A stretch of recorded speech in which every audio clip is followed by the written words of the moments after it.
Assalamualaikum warahmatullahi wabarakatuh. Waalaikumsalam warahmatullahi wabarakatuh. Good afternoon, everyone. The Honorable Professor Dr. Tono Suwartono and my beloved friends. Thank you for the time. This afternoon, we would like to have a time with Pak Bowo Prasmoro. He's going to have presentation about penulisan karya ilmiah, and this presentation will be divided into 3 sessions. First is delivering presentation by Pak Bowo Prasmoro. Second is the question and answer time. And the last is the reinforcement from Pak Bowo or friends. And because we have limited time, please be wise of using time. And for the first session, this is the Pak Bowo's time. Pak Bowo, time is yours. Thank you, Pak Toto, for the time and chance given to me and friends, and also firstly, of course, my beloved teacher, Professor Dr. Suwartono M. Hum. For this time, I would like to share about penulisan karya tulis ilmiah. The screen, please.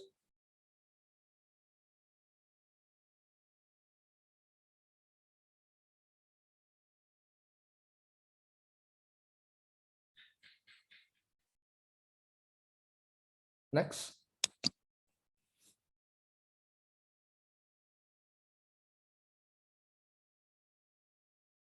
Apa itu karya ilmiah? Karya tulis ilmiah, maaf.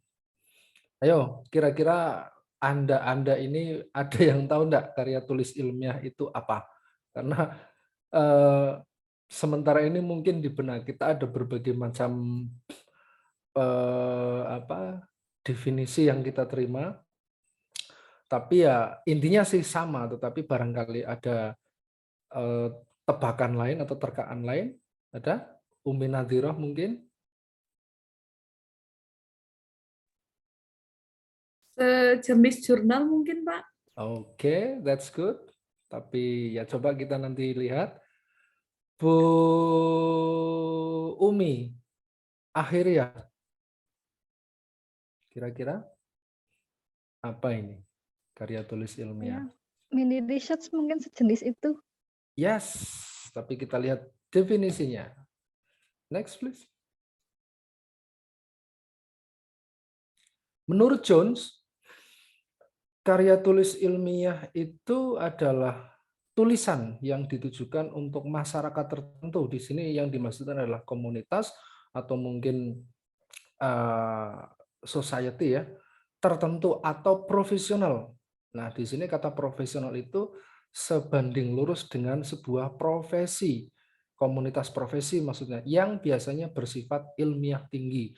Artinya bukan sembarangan menuliskan sesuatu tentang ilmiah saja, tetapi grade-nya itu tinggi, mungkin dengan menggarisbawahi sebuah teori tertentu, mungkin dengan mendukung teori tertentu, ataupun dengan menyingkirkan teori tertentu. Next. Nah, ada satu, membiasakan peneliti berpikir empiris, bla bla bla bla, mengembangkan ilmu pengetahuan baru, kemudian melatih keterampilan menulis. Ini kira-kira apa ini? Pak Roswanto? Kira-kira apa ya?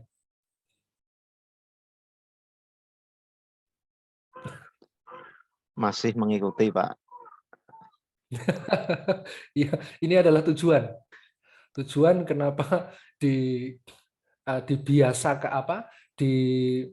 dibiasakannya usaha untuk menulis karya tulis ilmiah ya ini.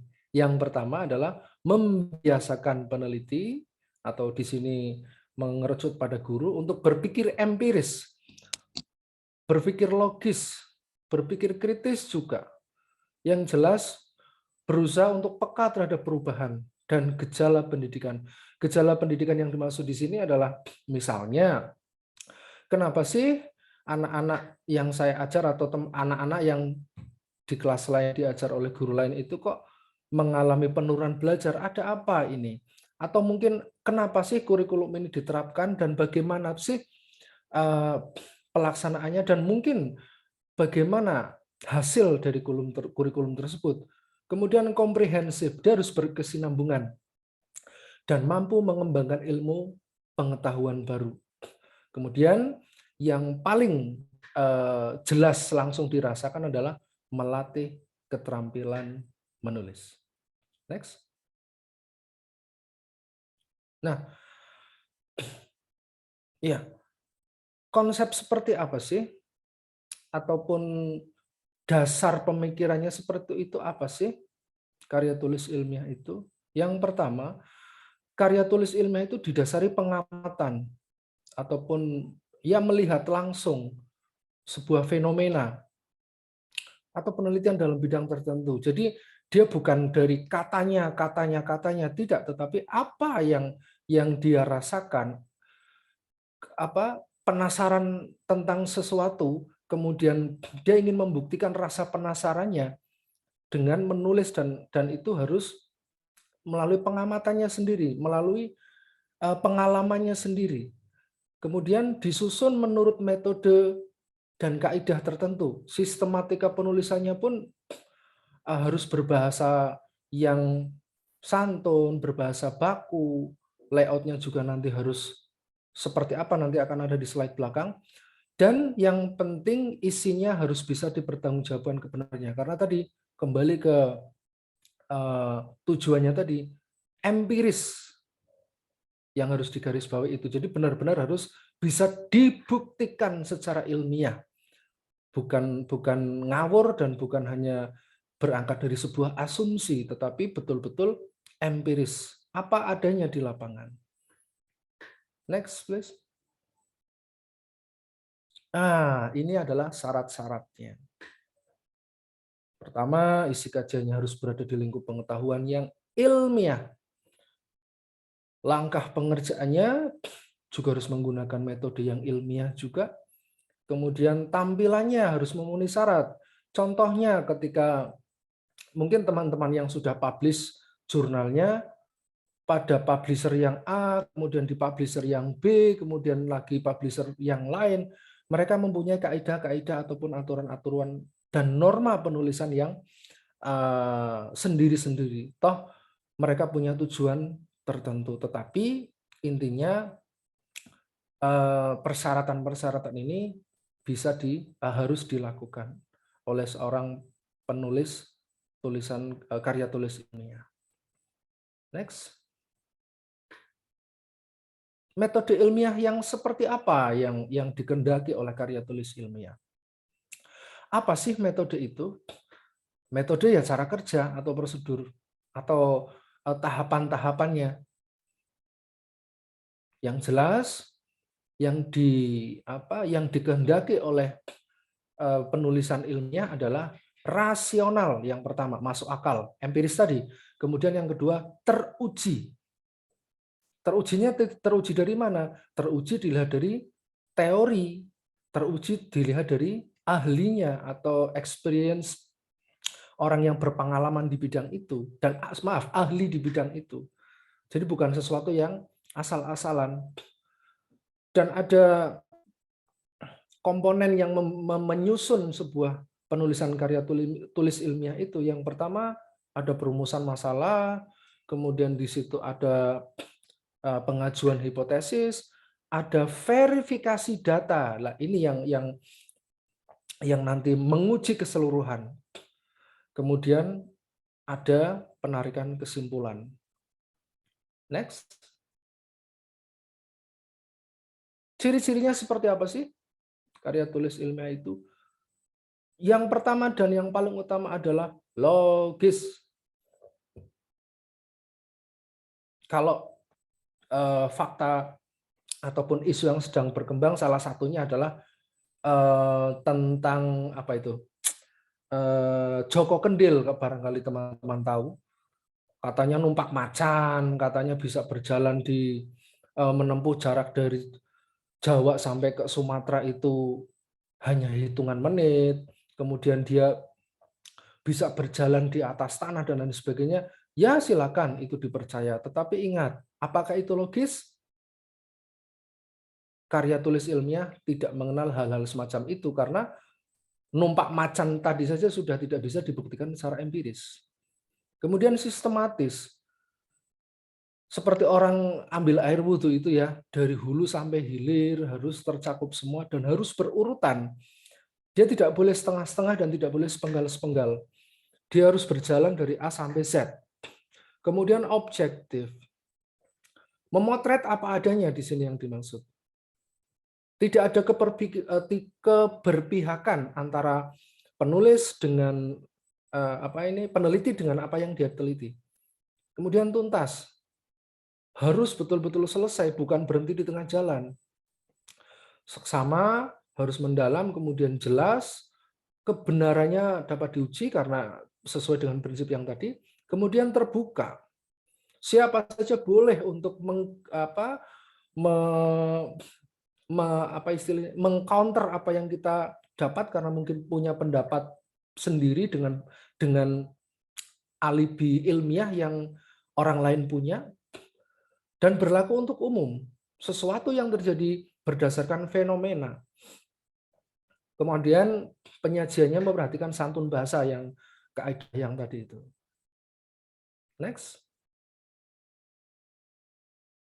Ya.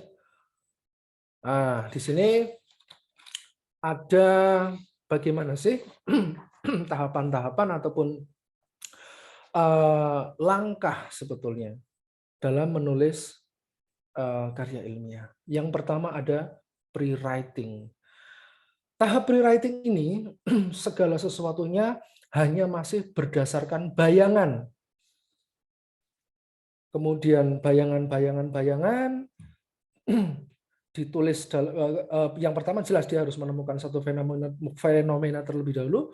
Kemudian di mindsetnya itu ada bayangan-bayangan, entah itu teori, kemudian apapun yang berkaitan dengan rasa penasaran dia terhadap fenomena tadi, dan bayangan itu ditulis, tetapi masih dalam bentuk ya dan tidak.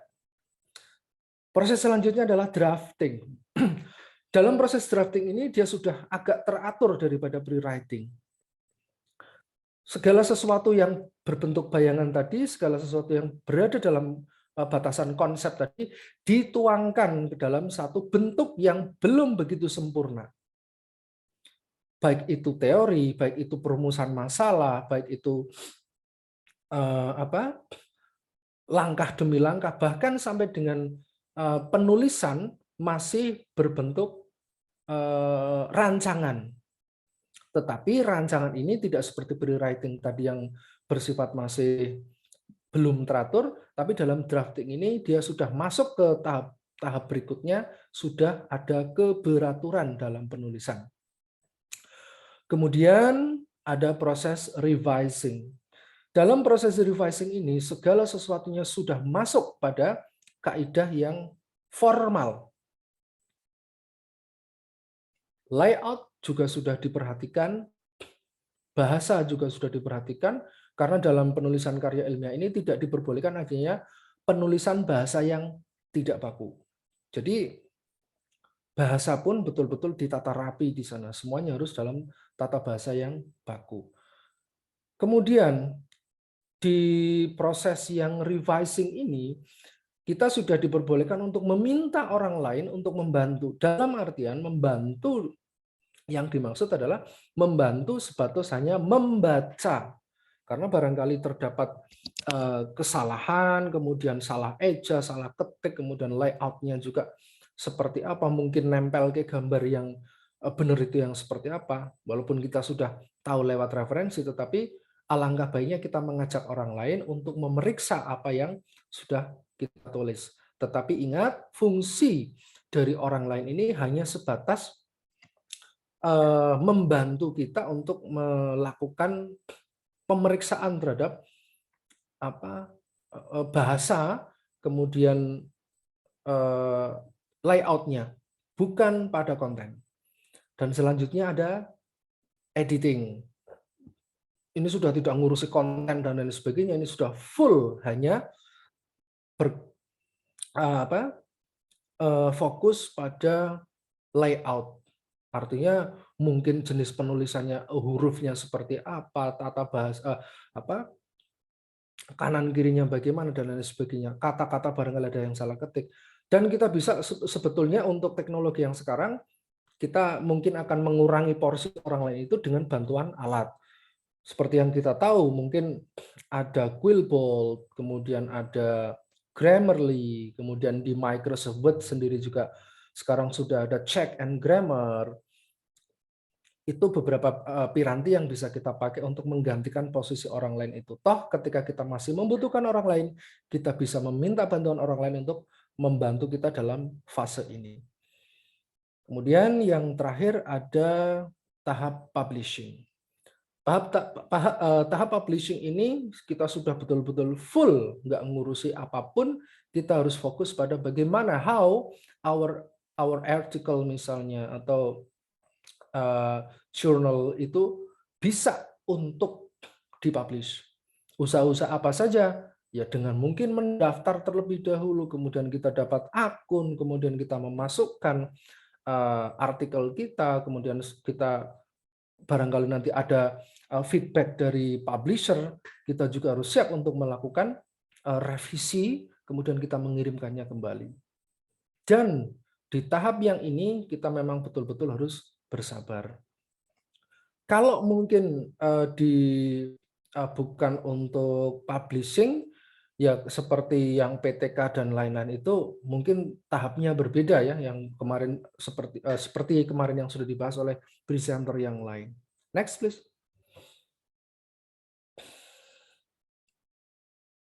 Yes, ini adalah struktur ataupun elemen pembentuk dari sebuah karya tulis ilmiah atau penulisan karya tulis ilmiah. Sebetulnya ada 3 tahap secara garis besar. Yang pertama ada bagian awal, bagian isi, dan bagian penutup. Di mana bagian awal itu ada halaman judul, kata pengantar, daftar isi, daftar gambar atau tabel yang berada di belakang. Kemudian yang dalam tanda kutip ribet, ya ada di bagian isinya, di bagian konten. Bab pendahuluan, isinya bisa kawan-kawan lihat, kemudian bab pembahasan, kemudian bab penutup. Yang terakhir, di bagian struktur ini ada daftar pustaka dan juga lampiran. Next please.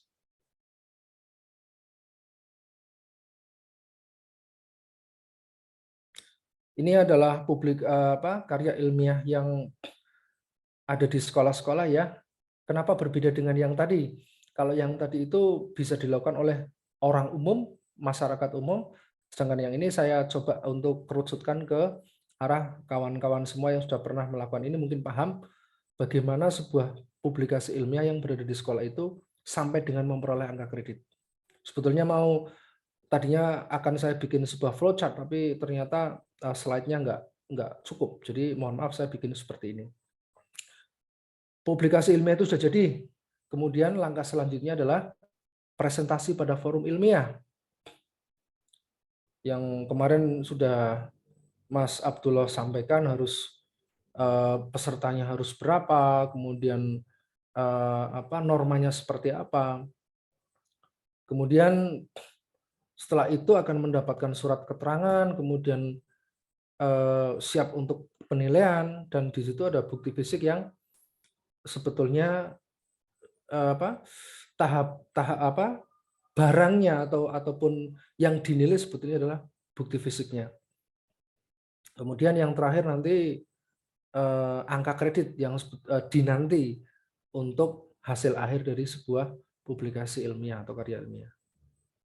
Penulisan karya ilmiah maksud saya, mohon maaf. Next.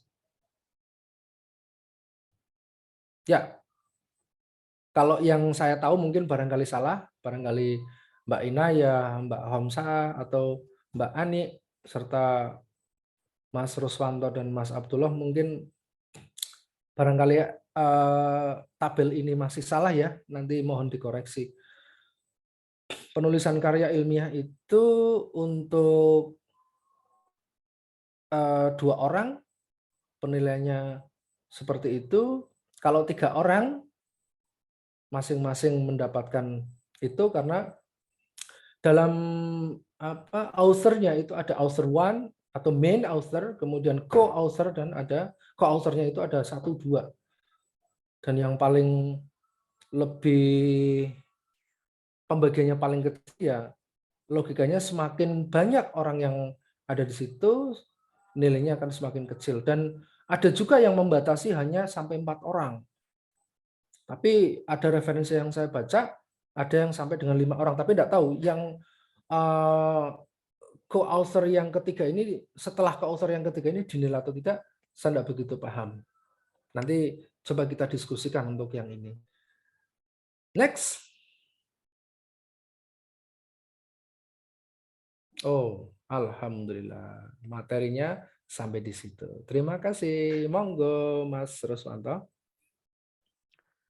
Okay, thank you, Pak Bowo. It was fruitful presentation, and I think all of us have many additional information about how to upgrade our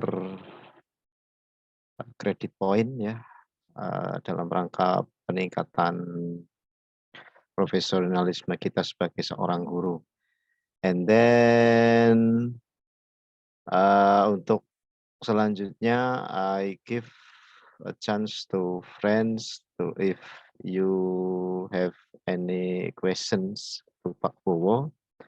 First is Mbak Evi. Mbak Evi, please. Baik Pak Toto, terima kasih atas kesempatannya dan terima kasih Pak Bowo atas penjelasannya.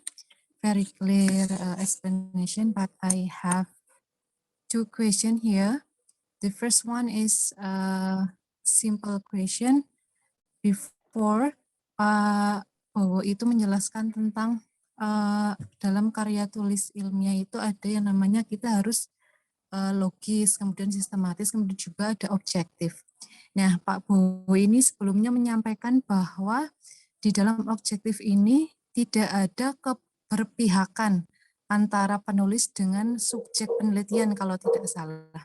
Nah, ini apakah sering terjadi hal demikian gitu? Apakah biasanya ada keberpihakan seperti itu sampai Pak Bowo ini bisa menyampaikan seperti itu? Jadi jangan sampai ada keberpihakan gitu antara peneliti dengan yang diteliti seperti itu.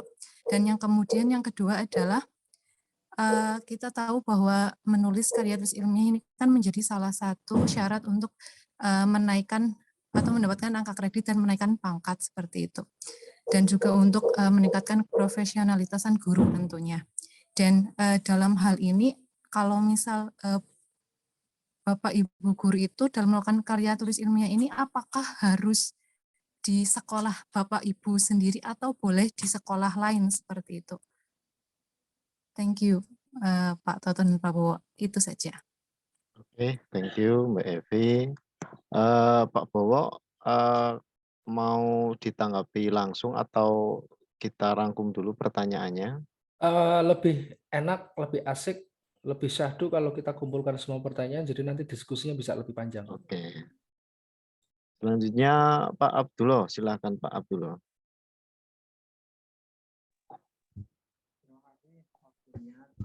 Pak Abdullah.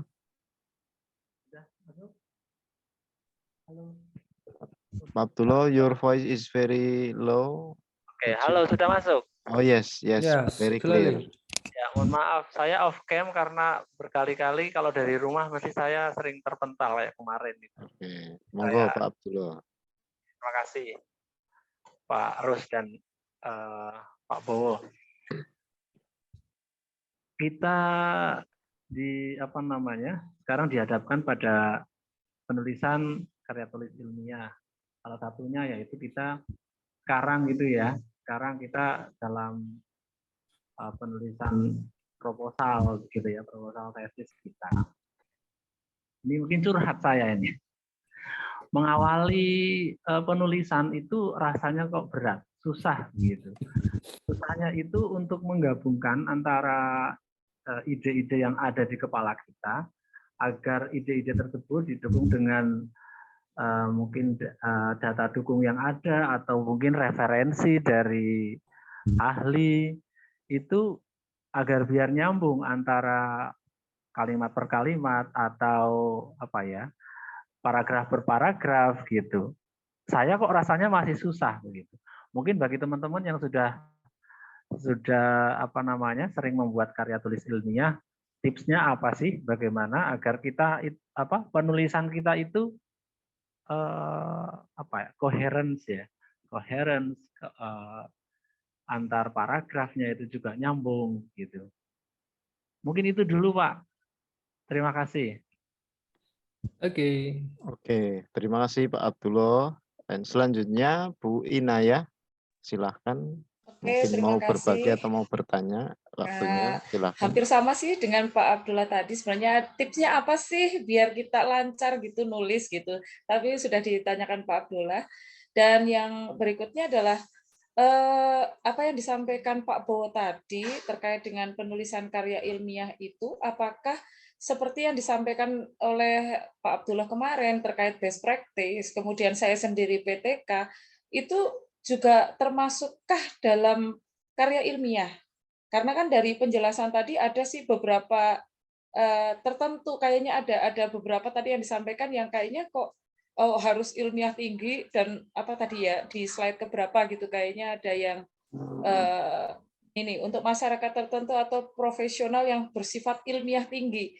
Nah, sementara kalau misalnya kayak kita merasa ini kita kayak saya sendiri misalnya PTK, apakah ini ilmiah tinggi enggak ya? Kan kita enggak pede gitu ya. Ini termasuk karya ilmiah yang tinggi atau enggak gitu. Nah, apakah itu sudah termasuk kategori karya ilmiah? Kalau misalnya tidak, apa sih bedanya antara mungkin PTK, best practice, artikel, dengan karya ilmiah yang dijelaskan oleh Pak Bowo tadi? Termasuk misalnya kayak kita nulis tesis, nulis skripsi, mungkin apakah itu setara dengan apa yang kita lakukan kayak tadi, PTK, best practice, dan lain-lain itu? Begitu, Pak Bowo. Terima kasih. Oke. Terima kasih Bu In. Pak Bowo, ada 3 penanya di sini. Kalau boleh saya rangkum dari Mbak Evi, ini masalah ada kriteria karya ilmiah, salah satunya adalah ketidakberpihakan pada satu golongan ya, begitu. Apakah dimungkinkan ada seorang peneliti yang melakukan keberpihakan kepada satu golongan atau pihak tertentu, ini nanti mohon untuk bisa dijelaskan. Kemudian apakah boleh dilakukan di sekolah yang kita tidak ngajar? Kemudian Pak Abdullah ini dan Bu In ini mohon mungkin tips dari Pak Bowo tentang bagaimana menulis karya tulis ilmiah yang mungkin supaya lancar dan koheren. Kemudian terakhir Bu Inaya ini terkait dengan best practice yang sering kita buat sebagai seorang guru. Kalau didasarkan pada pengertian tadi kriteria yang disampaikan Pak Bowo tadi harus punya bahasa yang tinggi, karya ilmiah tinggi, sedangkan mungkin berkaca pada pengetahuan kita masih seperti ini, apakah best practice yang kita buat sudah masuk kriteria karya tulis ilmiah? Silakan Pak Bowo untuk bisa dijawab. Oke, yang pertama tadi yang ditanyakan oleh Mbak Evi tentang logis yang kemudian ada objektif, dan tadi pertanyaannya yang pertama, ada nggak sih peneliti yang tidak berpihak pada subjek dan juga objek? penelitian. Kalau menurut saya ada. Kapan itu? Ketika seorang peneliti ini berusaha untuk memodifikasi, kemudian melakukan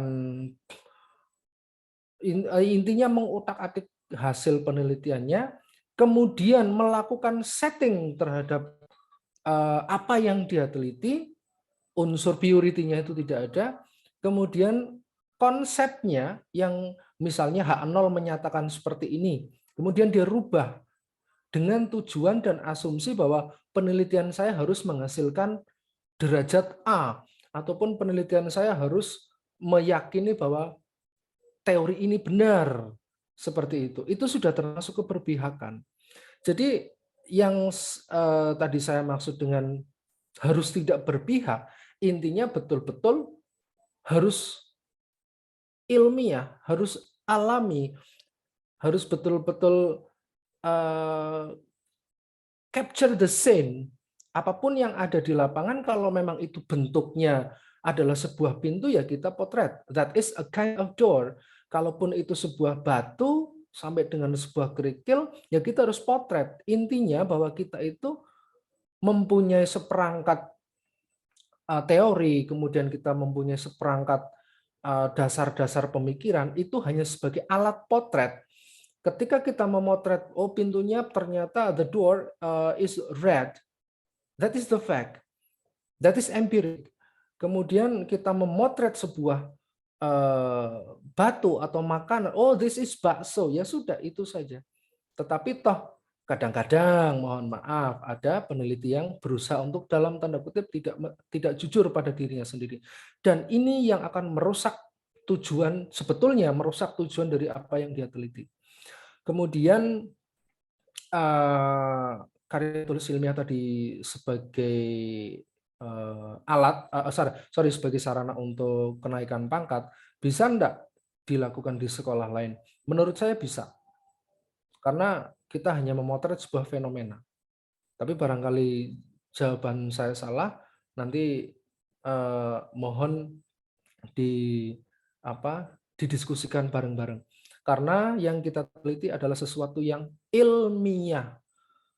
Kalau misalnya di lingkungan kanan kiri tidak ada menurut rasa penasaran saya, ya sudah, barangkali menurut cerita teman lain di sekolah lain, Pak, di tempat saya ada yang seperti ini. Ya coba kita tengok ke sana, kita cari apa sih sebetulnya, what is the problem that rise that kind of problem. Ya. Kalau misalnya di lingkungan kita sendiri memang sudah betul-betul tidak ada. Tetapi sepertinya itu ya kurang begitu mungkin ya, karena permasalahan di sekitar kita, permasalahan di sekeliling kita very very complicated. Anak-anak anak-anak tidur saja bisa kita teliti. Kenapa penyebabnya? Apa penyebabnya? Apakah kurang makan, ataukah dia kurang tidur, ataukah gizinya berkurang dan lain sebagainya. Jadi menurut saya bisa. Bagaimana ini teman-teman? Barangkali ada pendapat lain. Mbak Ani? Boleh berpendapat, Pak Iya, Bowo? ya, monggo Pak Ruswanto. Tadi yang Mbak Evi tanyakan tentang keberpihakan, saya kira fenomena itu ada ya Pak Bowo. Saya sependapat dengan Pak Bowo. Contoh kecil saja menjelang pemilu lah atau pilpres itu Dan banyak, itu ilmiah ya Pak Rus ya? dan itu ilmiah itu misalkan lembaga survei yang berpihak kepada calon presiden tertentu akan mengatakan bahwa calon presiden A itu tingkat elektabilitasnya itu lebih tinggi dari yang B gitu, dan Berambut putih dan seterusnya. berkerut ya? Ya, dan mungkin di lembaga survei yang lain ketika tidak mendukung calon ini akan mengatakan bahwa calon itu akan lebih tinggi. Nah, ini kan wujud dari keberpihakan kepada kubu tertentu, dan ini nyata adanya saya kira. Kemudian terkait dengan tadi yang mungkin boleh tidak dilakukan di luar sekolah kita yang kita ajar, saya kira sah-sah saja. Bahkan ini mungkin bisa menambah tingkat objektivitas ya Pak Bowo. Karena kalau misalkan kita meneliti di sekolah sendiri, ditakutkan ada unsur subjektivitas yang terlalu tinggi sehingga tingkat ilmiah kita tingkat ilmiah yang hasil dari penelitian kita menjadi berkurang. Kemudian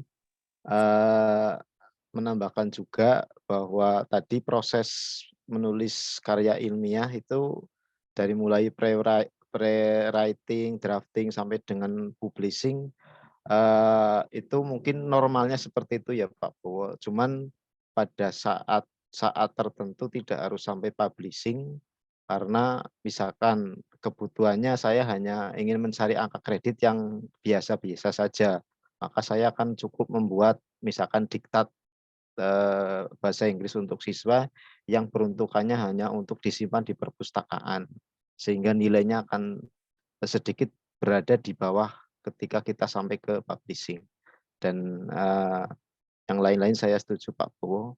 Mungkin teman-teman atau bisa dilanjutkan dengan pertanyaan dari Pak Abdullah tentang tips dan best practice ini Pak Bowo, monggo.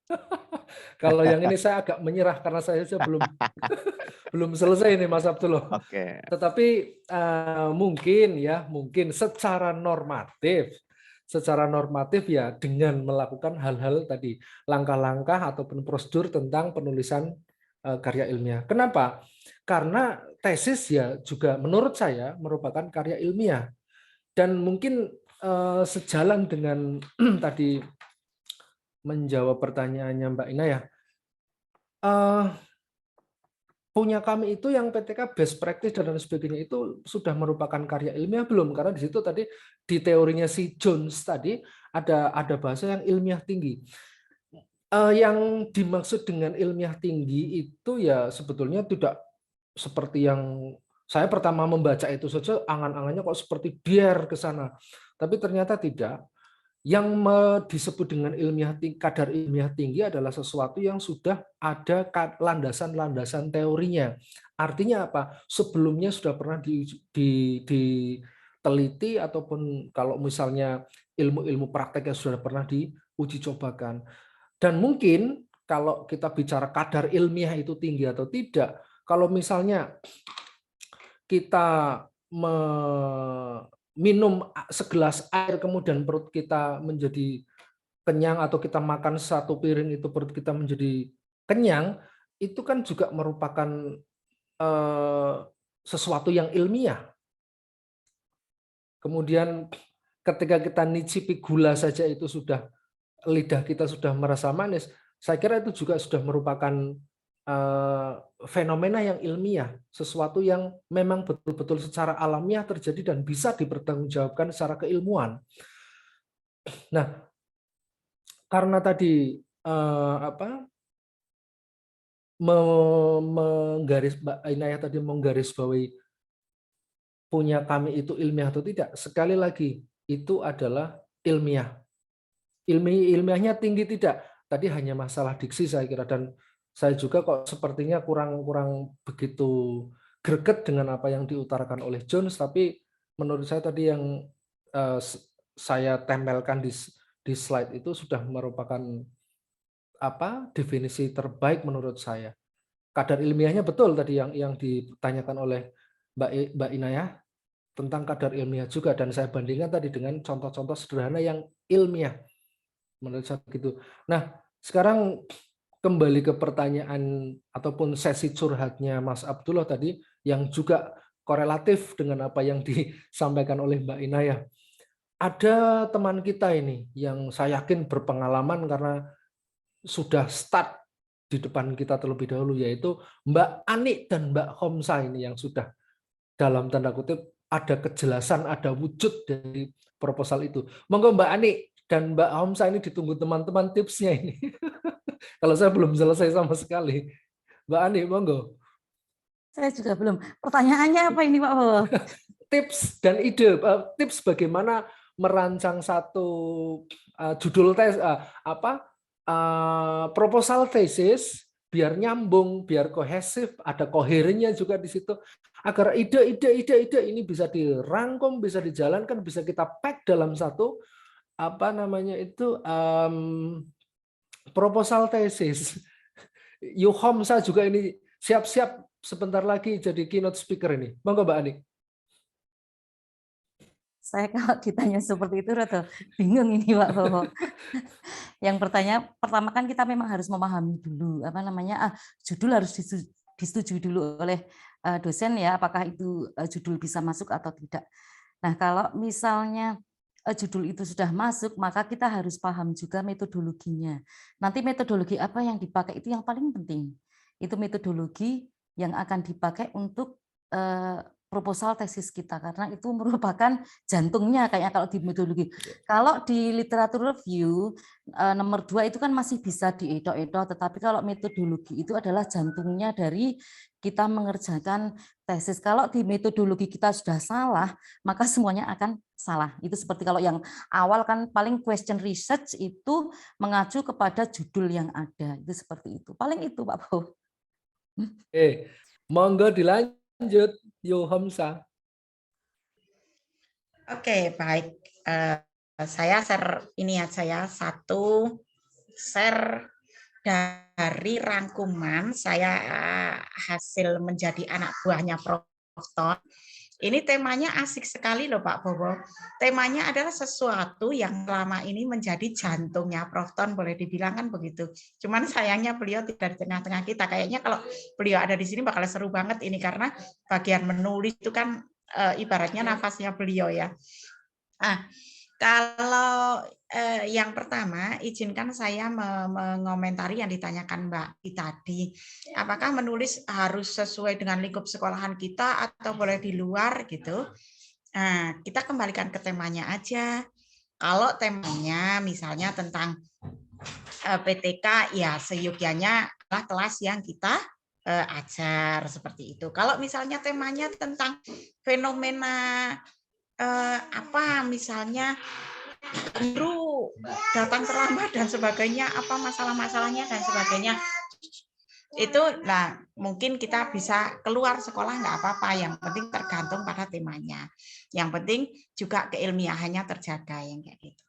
Yang kedua, menanggapi pertanyaan Bu Inaya, kalau tidak salah tadi pertanyaannya kan bagaimana tips menulis secara umum, bukan hanya kita terkait dengan arranging our thesis proposal yang saat ini sedang ada di depan mata tok gitu ya.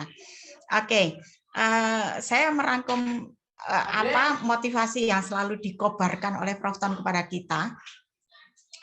Jelas ada beberapa item yang saya bisa garis bawahi ya, bisa saya rangkum dari perjalanan saya menderei beliau itu. Satu,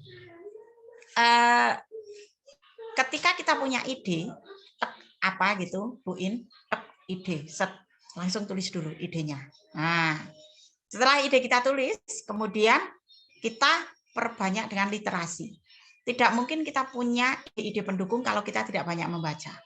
Maka kemudian banyak membaca sebagai pertambahan referensi, pengayaan referensi kita. Kemudian dikerucutkan lagi, membacanya itu cari sesuatu yang mengarah menjadi ide pendukung untuk ide pokok kita tadi. Itu oleh jurnal. Yang pertama adalah jurnal, yang kedua adalah proceeding, kemudian yang ketiga buku. Sekarang buku ada tempat ketiga ya. Kemudian selalu buatlah target untuk menulis. Jadi kapan saya harus selesai tulisan ini? Buat target. Setelah buat target, buat jadwal menulis yang konsisten. Misal setiap hari 1 halaman, setiap hari 1 paragraf misalnya, tapi konsisten terus aja bikin target 1 bulan harus selesai misalnya, yang kayak gitu. Kemudian tips yang paling utama juga ini dari Prof. Ton, kalau sudah menulis nggak usah dibaca ulang. Itu yang saya suka. Karena apa? Kalau dibaca ulang pusing kita. Oh, kurang ya, baleni meneh. Kurang ya, ulangi lagi, yang kayak gitu. Jadi bikin pusing. Nah, siapa yang bertugas membaca? Serahkan ke orang lain. Kalau misalnya kita ada viewer di jurnal itu, ya udah biar nanti viewer nggak apa-apa. toh membaca nanti akan ada revisi buat kita ya, kita koreksi, kita revisi sesuai permintaan. Atau misalnya ada co-writer apa ya namanya, main author, kemudian co-writer yang kayak gitu, iya benar. Nah, biar dibaca partnernya kita, nggak apa-apa gitu. Jadi jangan udah nulis baca lagi, ulang lagi, karena ketika kita membaca tulisan kita lagi pasti akan berasa oh kayak ada yang kurang, kayak ada yang kurang, kayak ada yang kurang terus. Jadi nanti nggak selesai, udah nulis aja terus gitu. Nah, kecuali kalau misalnya ada penambahan ide di sesuatu yang esensial, bolehlah kita sisipkan begitu. Kemudian membayangkan menulis itu seperti berbicara atau bercerita. Nah, kayak kita lagi ngomong, udah kayak ngomong tulis aja. Saat kelingan tulis, udah di mana aja. Kita punya note ya, kayak di kertas perca juga nggak apa-apa, di buku kecil diary juga nggak apa-apa, tulis aja. Nanti tinggal kumpul-kumpulin gitu. Kemudian tulis apapun yang ada di depan mata dan di pikiran kita saat itu juga. Nah, langsung begitu ingat tulis. Kemudian yang tidak kalah penting juga, ikutlah komunitas menulis. Dari komunitas menulis kan pasti akan ada banyak masukan-masukan di sana, kayak kita ikut pub coaching dulu kan. Nah, pembimbingannya ada, kemudian dari teman-teman juga saling sharing. Kemudian ikutlah pelatihan menulis. Nah, ikut pelatihan menulis. Kemudian yang tidak kalah pentingnya juga percaya diri. Kita percaya aja dengan tulisan kita. Ilmiah enggak, biarkan nanti itu judgement reader, judgement pembaca. Kalau ini kurang ilmiah misalnya, ya udah nanti orang tidak membutuhkan tulisan kita, ya mungkin tidak di komunitas itu kita dibutuhkan tulisan kita untuk jadi referensi, tapi di komunitas yang lain bisa jadi kita dibutuhkan. Pede aja, nulis aja, produktif aja. Meskipun setelah 6 jurnal saya sendiri pun sekarang mandek karena delalah berbagai dengan kesibukan, pisahan iya, kecelakaan iya, kemarin keguguran iya dan sebagainya, sehingga tapi terima kasih sejauh ini sudah di bawah tangan Dean Profton menelurkan 6 jurnal, karena teman-teman juga ada di sini, alumni Pak Coaching, ini ada Bu Ina ya, Bu Ani, Pak Bowo sendiri, Pak Toto, ini wah keren-keren ini, Pak Abdullah juga gitu.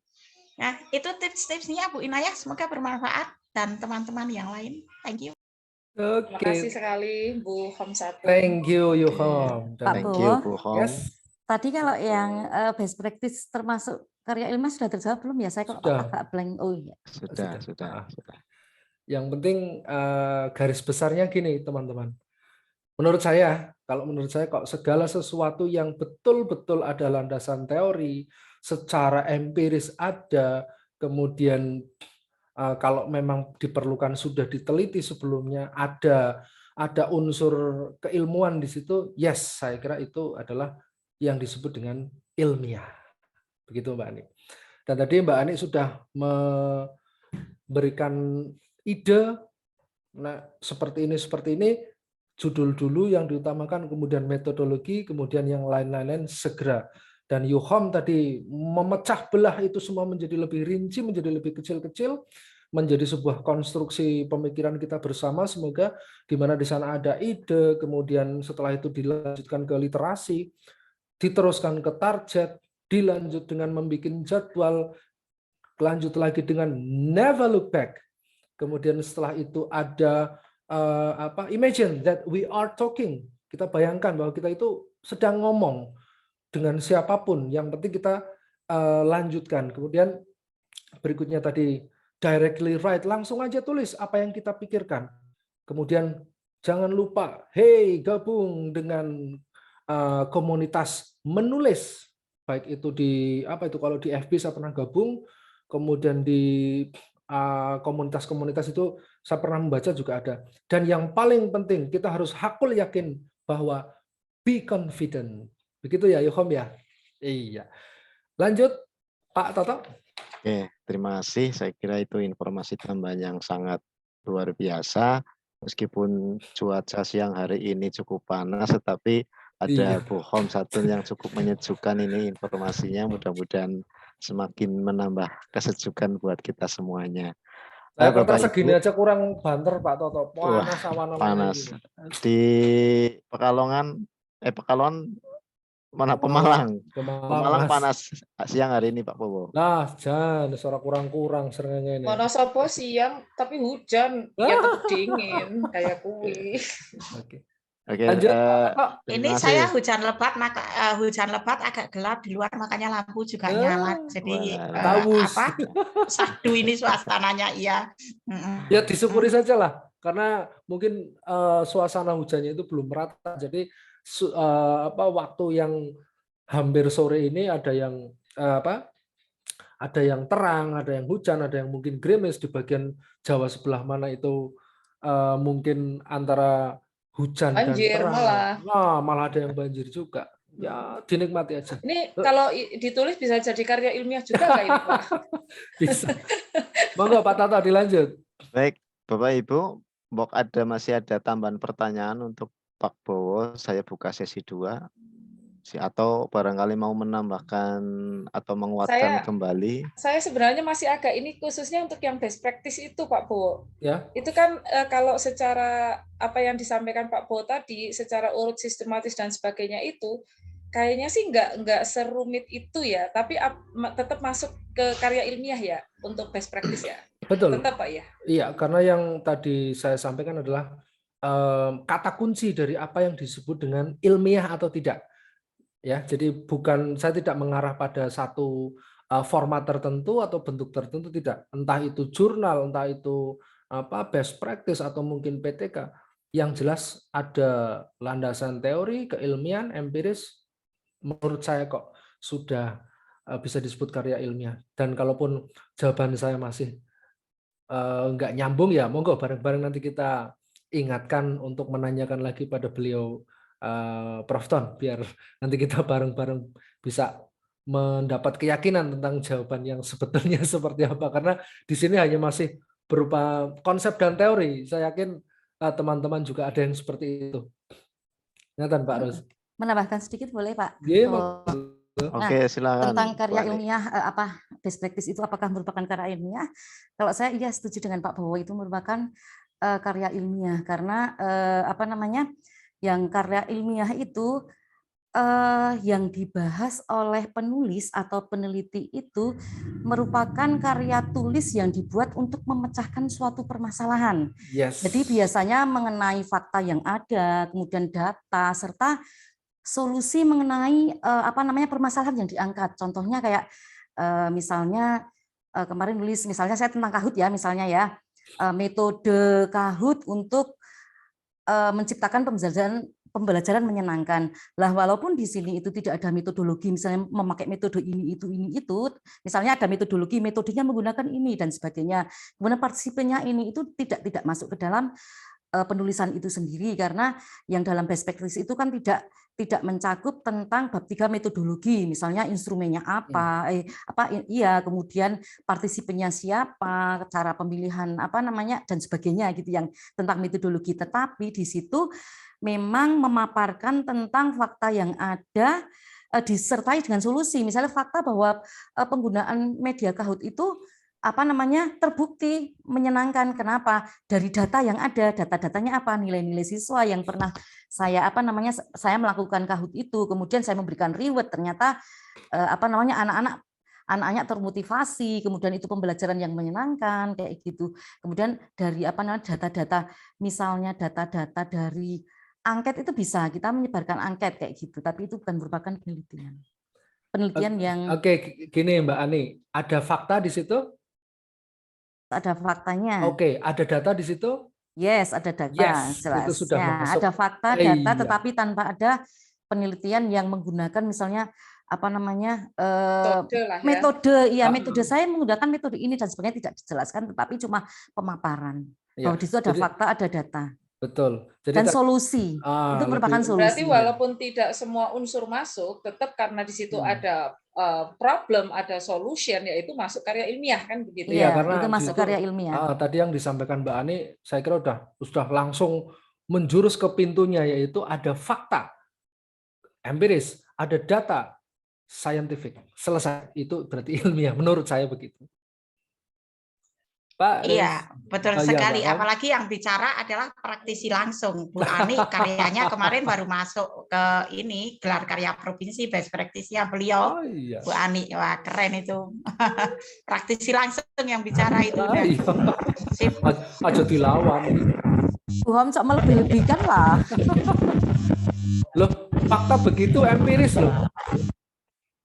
Menambahkan Bu Ani. Yes. Pak Abdullah silahkan. Yes. Suaranya kok Ya, Bet. berbet ya Pak Abdullah. Mungkin Ada selita hujan deras ya Pak Pak. Abdullah kayak kena badai gitu suaranya. Ini lagi siang hari cuaca tapi mengerikan ini kayaknya memang angin sama mendungnya gelap ini. Semoga sinyal oke-oke aja ini. Terdengar nggak Bu? Yuk. Pak? Ya. Nah, berbet. Berbet Pak Abdullah. Masih ya? Masih ya? Enggak, ini enggak. Enggak. Ini enggak. Mau kembali. Oke. Menambahkan mungkin tadi yang disebutkan Bu Ani. Tersirat sebetulnya Bu Ani sudah ada metodologinya. Jadi kan Bu Ani sudah sudah ada langkah-langkah, cara-cara untuk menyelesaikan. Didukung oleh tadi adanya teorinya, misalnya Kahoot gitu ya, kan sudah ada landasan teorinya. Jadi secara tersirat sebetulnya, walaupun tidak tersurat yang disampaikan Bu Ani sudah ada metodologi penulisan best practice gitu. Itu satu. Terus yang kedua, saya yang tadi mau menanggapi Pak Toto dengan pertanyaannya Mbak Evi. Kalau meneliti itu bolehkah di luar sekolah kita? Kalau ya benar yang disampaikan oleh Bu Hom juga. Tergantung temanya. Tapi kalau misalnya guru itu sebetulnya tadi yang disampaikan Pak Bowo juga banyak sekali permasalahan yang ada di sekolah. Dan yang paling dekat dengan guru dan tidak menyita banyak waktu oleh guru itu ya PTK. Itu kata beberapa pakar gitu. Karena apa? Sambil mengajar, sambil melakukan penelitian tanpa harus menggeser jam-jam pembelajaran kita begitu. Jadi sambil menyelam sambil minum air ya Pak. Katanya sambil menyelam minum air. Jadi enggak usah bingung-bingung mencari di luar-luar. Di dalam kita itu banyak. Jadi kalau seorang guru ya katanya nih kata para ahli itu ya PTK aja. Karena apa? Ya real apa yang masalah kita itu ada di kelas itu apa begitu. Terus solusinya juga kita bisa menggali nanti apa. Jadi kalau kita seorang guru ya lebih baik di sekolah kita, di kelas kita, itu kita pakar begitu. Terima kasih, itu saja. Ya. Dan kalau tadi Pak Abdullah mengatakan bahwa Mbak Ani tanpa sadar sudah punya metodologi, tanpa sadar Mas Abdullah juga ternyata seorang ahli juga dalam masalah ini. Oke, terima kasih Mas Abdullah. Sedikit Pak Bowo dan Pak Abdullah. Iya, memang kalau dalam kita penelitian best practice di mute, berebut. Punya Pak Abdullah ya. Iya. Dalam penulisan best practice memang itu adalah sodoran dari apa yang kita lakukan dan hasilnya jelas ya. Karena ketika kita memaparkan sesuatu tentunya ada dampaknya. Tetapi perbedaannya antara PTK dan best practice kalau PTK itu kan dibahas mendetail di bab metodologi. Ada bab 3 metodologi, tetapi kalau di best practice metodologi tidak dibahas secara detail, cuma langsung hasil. Kalau carane nulis kayak tesis ya nggak ada bab 3-nya gitu, langsung bab 4 karena di bab 4 itu merupakan jawaban dari bab 3. Jawaban dari bab 3 bukan jawaban dari pertanyaan tetapi berdasarkan dari bab 3. Menjelaskannya. Misalnya kalau bab 3 kan menggunakan instrumennya dengan kuesioner dan interview gitu ya, cuma seperti itu. Tetapi kalau di bab 4 kan dibahas bahwa hasil dari interview dan kuesionernya itu seperti ini. Nah, kalau di best practice itu berarti sudah tidak ada yang bab 3-nya tentang metodenya menggunakan ini dan itu, tetapi langsung pembahasan gitu, pemaparan yang bab 4-nya itu. Tetapi lebih sederhana. lebih sederhana dari yang penelitian gitu. Pemaparan jelas kalau misalnya kayak penelitian penggunaan metode ini untuk pasti ada untuk menggunakan apa dan untuk apa, itu adalah sebuah pertanyaan dari sebuah karya tulis ilmiah. Ini apa sih dan jawaban gitu. Seperti Bu itu. Ani, kemudian best practice itu kan pengalaman terbaik kita selama mengajar kan. Nah, saya pernah dengar nih, kita menggunakan atau menuliskan best practice itu, apakah setelah kita pengalaman minimal 1 tahun dalam menerapkan itu, baru kita bisa tuliskan, atau bagaimana Bu Ani kalau untuk yang best practice? Artinya pengalaman itu bisa kita tuangkan, kita tuliskan setelah kita mengalaminya, dan itu membuktikan. Nah itu kok saya mendengar pernah 1 tahun minimal kita menerapkan itu, baru bisa kita tuliskan karena kita ada bukti begitu. Apakah benar seperti itu Bu Ani untuk yang best practice ini? Kalau yang PTK kan memang di situ kan memang kenapa kok ada bab 3-nya, bab 4-nya kan memang kan pakai siklus dan sebagainya, mesti nanti ada olah datanya dan seterusnya kan jelas. Cuman yang best practice ini saya yang agak tertarik juga ini. Sebenarnya kalau best practice itu nggak harus misalnya harus minimal 1 tahun dilakukan gitu. Ketika saya kemarin pelatihan untuk best practice selama 3 bulan itu tidak ada dijelaskan tentang seperti itu.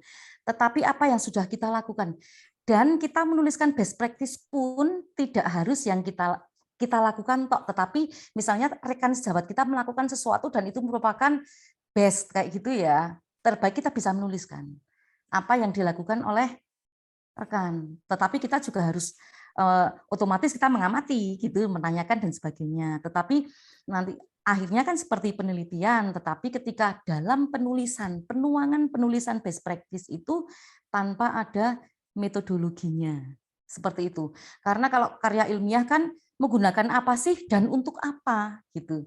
Sebenarnya 2 pertanyaan itu yang yang menjawab sebuah karya ilmiah itu seperti itu. Menggunakan apa untuk apa.